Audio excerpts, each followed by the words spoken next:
if you come on stage, I'll buy you a bucket of beer. I'll buy you a bucket of beer. Jesus. Y'all see why I don't like black people? How much is it gonna take you to come on stage? I'll buy your whole table around of Hennessy shots. I know that's what y'all drink. I didn't think he wanted no smoke. He wanted to talk in the shadows. Try to ruin the whole show, man. All these good-ass white people at my show. And you wanted to show them the reason George Floyd got his neck nailed on.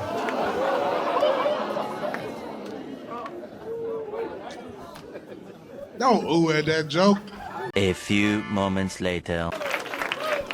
Oh, they roll with him. Man, come on. The thing about comedy is you talk about deep and dark shit. That's when you're the most vulnerable, and that's when you laugh the hardest. Happy Insurrection Day. It's January the 6th, mother. We started the Capitol 3 years ago. I'm about to put on a Klan rally since these niggas gone. Y'all just playing. You gotta stoop low for a joke. George Floyd would have robbed you too. All right, guys, so we got to talk about a comedy show that has triggered the woke revolutionaries, okay? They're upset and they are pissed about this comedy show that was headlined by Mr. David Lucas. Now, if you guys are not familiar with Mr. David Lucas, he is a comedian that tends to be more pro-Trump, okay? He tends to, be on the more right-leaning side of things when it comes to his comedy and his political takes. And, of course, being a black person who is pro-Trump and more right-leaning in his viewpoints, yeah, he's going to trigger some people with his jokes, okay? And I'm not sure exactly why you would not look this person up before you consider coming to his comedy show so that you know the type of jokes that he's going to tell before you come, so therefore you don't get triggered.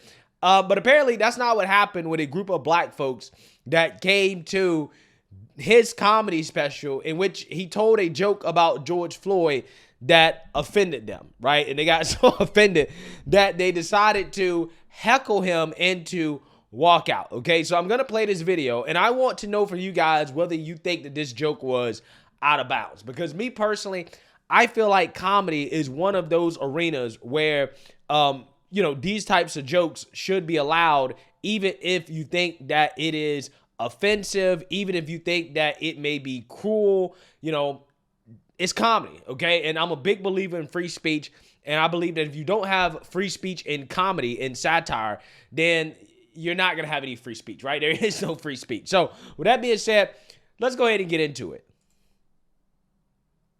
Oh, man, all these fucking good-ass white people at my show.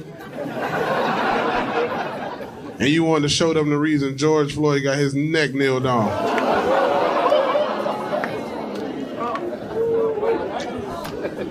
Don't ooh at that joke. It's just a joke, man. I would have never kneeled on George Floyd's neck. I would have shot that. That was making us look.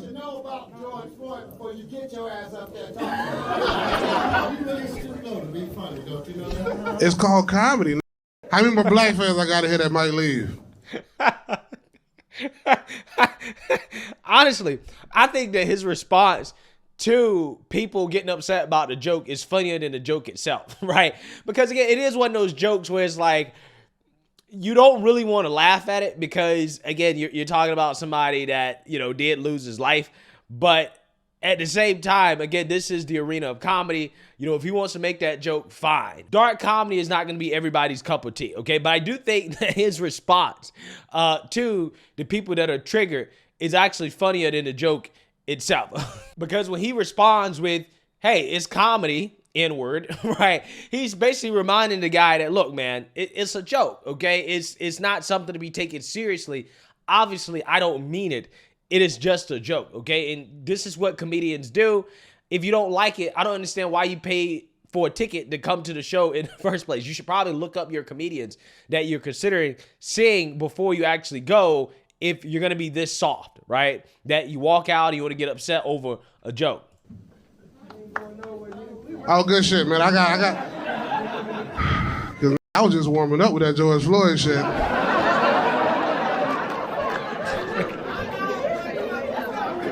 You ready to go? All right, baby. Okay. All right, you offended too, baby, with the braids? All right, you offended too? God damn, man, fuck. Y'all good? Or y'all about to...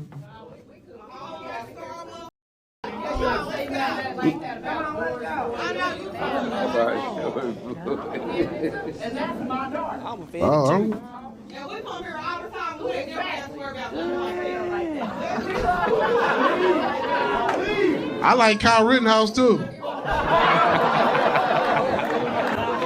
I like Kyle Rittenhouse too. You too, bro? God damn, bro. Oh, but you me a little bit, right?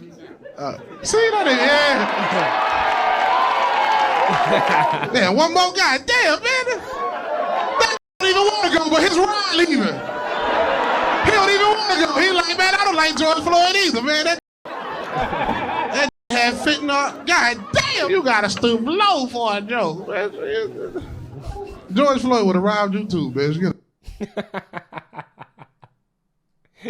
Yeah, so I don't really get it, okay? I really don't understand how in the world, as black people, we become so soft when it comes to jokes, okay? Because growing up, okay, as a black person in school, you used to get roasted all the time. In fact, black people roasted each other all day long. I mean, the dumb kids that, didn't have good grades, they were great at jokes, right? They were stupid in school, but geniuses when it came to comedy, right? And I was one of the kids that was, smart, but I always sat at the table with the kids that always roast each other, okay? Because I was a part of the roasting sessions as well, too. And it was open season, okay? Your mama jokes, your daddy jokes, your grandma jokes. I mean, they used to say all types of effed up things at the table. He looked like a fat Jay from Insecure. He looked like Madea presents the Ninja Turtles. My dad was a vampire. His name would be Count Hitcher from the Bacula. He look like he teach jazz in college. Boo, your first wife died from scurvy. There it is. Take that hat off so we can see that Los Angeles Rams helmet up under that.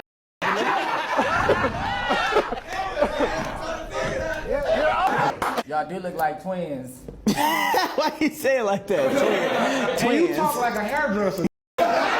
Okay, and if you were thin-skinned, you just weren't going to make it, right? You couldn't sit at the table. So I don't get it, bro. Maybe it's just different now in 2024. But I remember when black folks actually had, thick skin when it comes to this type of stuff, where black folks weren't easily offended by the smallest thing, right? I mean, you always hear black people talk about how, we've been through so much, slavery, civil rights, we so tough.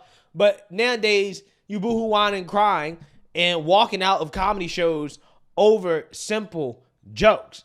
Again, I don't get it. I don't understand it. Somebody explain it to me, okay? I definitely get how that joke, people could think, that's a little bit out of bounds. But to get so offended that you walk out and you want to boohoo whine and cry, I don't get it, right? I don't understand it. I will never understand it. Comedy must be protected at all costs. I think that David Lucas is hilarious. I've heard worse jokes than that.